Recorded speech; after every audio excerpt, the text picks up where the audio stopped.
Munyika yeZimbabwe, everyone is aware about the accident yakasanganyika nayo aiwana Sabc chairperson Priscilla Chigumba. Panapa tinoona kuti vanhu vanokomenda zvakawanda wanda. Vamwe vataura mashoko kuti she is the one who caused, vamwe vakati aiwa she was drunk. Zvabva zvanyatso kubuda panapa kuti aiwa vanhu havadi Priscilla Chigumba. Vanyatso kuona kuti kutambura kwavari kuita iroo yake yari kuteka iri kuita kuti aiwa vanhu vatambudzike munyika yeZimbabwe. Sanapinda mashoko abuda nyuko panapa noti bo subscribe or like or turn on the bell icon. Tipinda panapa the commentator vanyora vachiti the fate of a country hinges on the integrity of its elections, and the individual perceived as leading efforts to undermine democracy by manipulating votes, becoming the focus of public indignation. The negative comments on each post regarding Chigumba's car accident stem from the perceived indifference she has towards the citizens of Zimbabwe.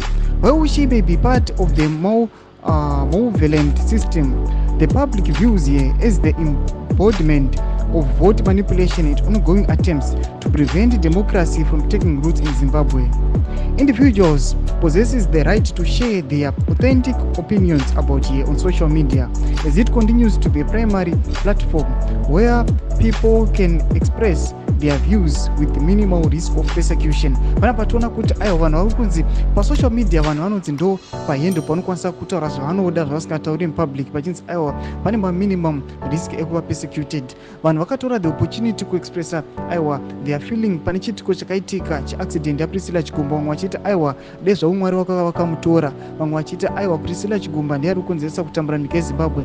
Zvanyatso kuratidza ipicture yekuti Priscilla Chigumba aiwa the role yaanotora muThe Zimbabwe Electoral Commission Sabc aiwa ari kumisuse panapa achiita kuti nyika yeZimbabwe muleke democracy, muleke development. Ndo mashoko andakakuvigira panapa achikudza kuti aiwa nyika yasi kumufarira Priscilla Chigumba. Mutudzai mafungiro enyu moti kudii pamusoro pechiitiko ichi. Pinda comment section medu, so subscribe or like, turn on the bell icon.